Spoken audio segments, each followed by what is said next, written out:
కోట వినూత driver Rayudu selfie వీడియోపై Srikalahasti MLA Bojjala Sudheer Reddy స్పందించారు. కావాలనే తనపై కొంతమంది బురద చల్లే ప్రయత్నం చేస్తున్నారని ఆగ్రహం వ్యక్తం చేశారు.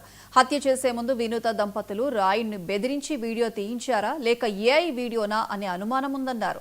డ్రైవర్ రాయుడు వీడియో నమ్మేలా లేదని చెప్పుకొచ్చారు. తాను ఎలాంటి విచారణకైనా సిద్ధంగా ఉన్నట్లు సుధీర్ రెడ్డి స్పష్టం చేశారు. తనపై వస్తున్న ఆరోపణలను సీఎం చంద్రబాబుకు టీడీపీ హైకమాండ్కు వివరిస్తానని పేర్కొన్నారు. కాబట్టి నాకు వీడియో రావడం జరిగింది.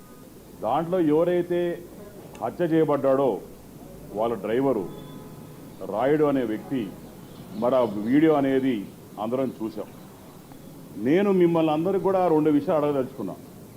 ఈ వీడియో ఏఐయా మాఫ్డా లేకుంటే వీళ్ళు ఎవరైతే అతను హత్య చేశారో దాని ముందర వీడియో తీసి మిమ్మల్ని వదిలేస్తాం కాబట్టి వీడియో చెయ్యి అని చెప్పి బెదిరించి వీడియో తీసిన తర్వాత హత్య చేయడం జరిగిందా?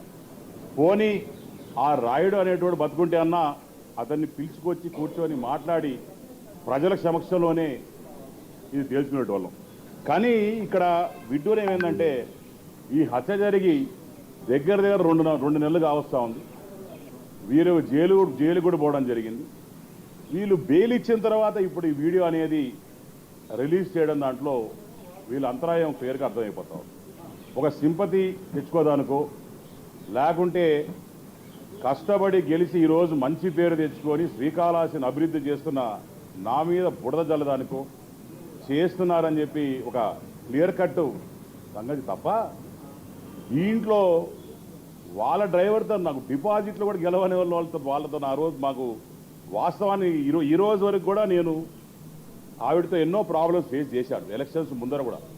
కానీ ఏ రోజు కూడా ఈ రోజు వరకు ఆమెను సస్పెండ్ చేసిన తర్వాత కూడా ఆమె మర్డర్ అయిన తర్వాత కూడా వాళ్ళు మర్డర్ చేసిన తర్వాత కూడా ఇప్పటి వరకు కూడా నేను ఏ రోజు ప్రెస్ మీట్ పెట్టలేదు. ఏ రోజు వాళ్ళ గురించి చెడ్డగా మాట్లాడలేదు. ఏ రోజు గురించి కూడా ఒక కూటమి ప్రభుత్వంలో మనం సర్దుకొని పోవాలా, జాగ్రత్తగా ఉండాలా, ఒళ్ళు దగ్గర పెట్టుకుని పనిచేయాలని చెప్పి మా నాయకులు చెప్పారు. కాబట్టి ఏ రోజు కూడా నేను ప్రెస్ మీట్ పెట్టలేదు, ఏ రోజు మాట్లాడలేదు. కానీ ఈ రోజు మాత్రం నేను చెప్పదలుచుకున్నాను.